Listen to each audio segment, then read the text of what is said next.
Moto G5S Plus, Moto's affordable, big-screen smartphone. The Moto G5S Plus was the quick-fire successor to the Moto G5 Plus, arriving less than 6 months after the G5. It's not overly clear why Lenovo, the firm that now owns the Moto handset business, opted for such a quick replacement, but it's not uncommon in today's mobile market. Just look at OnePlus and Sony. That said, the G5S Plus is no longer the top dog in Motorola's budget G series lineup, with the recent arrival of the Moto G6 and Moto G6 Plus offering the latest specs for a still low price. The Moto G5S Plus is still a top buy though, and it's now even cheaper, making it an enticing budget buy with a slick design, large screen and rear dual cameras. It's another solid hit for the series, with potentially fixable camera lag the only major black mark on what is otherwise a great value, high-quality phone.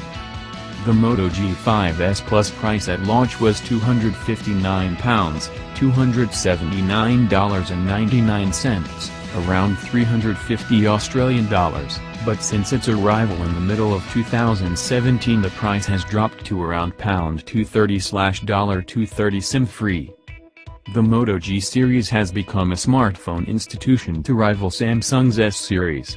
We've been recommending these phones to buyers on a budget since the first Moto G appeared in 2013.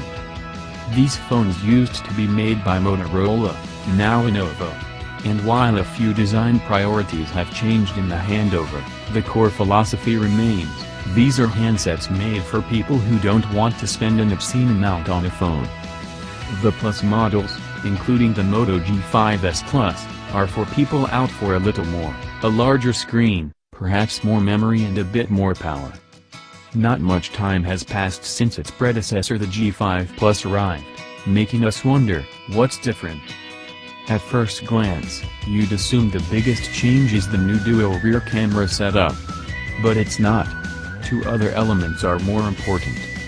Lenovo has significantly improved the build of the Moto G5S Plus, using a full metal jacket rather than a plastic one with a thin sheet of aluminum on the back.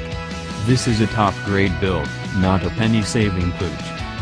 The screen is also larger, a 5.5-inch display rather than the 5.2-incher of the G5 Plus. This is a return to the roots of the Plus line, making it seem a phone geared at enthusiasts. In some ways, it's a much truer sequel to the Moto G4 Plus than the Moto G5 Plus ever was. It also has NFC, missing from the Moto G5. This is a very nice phone.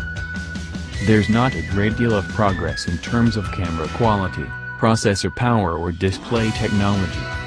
However, they arguably are not needed, as the Moto G5S Plus already gets close to the experience of using a £500/$600/odd 700 Plus phone for half the price. Last time around, Lenovo tried to trick us a bit with the Moto G5 and G5 Plus. They were metal phones, but only just. A significant part of the frame was plastic, particularly on the smaller Moto G5.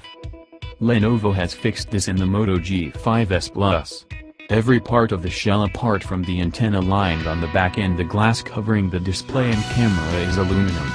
There's no sneaky plastic anywhere.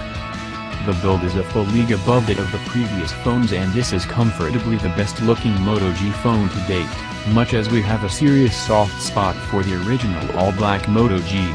It feels great too. We switched to using the Moto G5S Plus from the HTC U11. That phone is 3 times the price, but the transition didn't seem a huge drop down in terms of pure feel.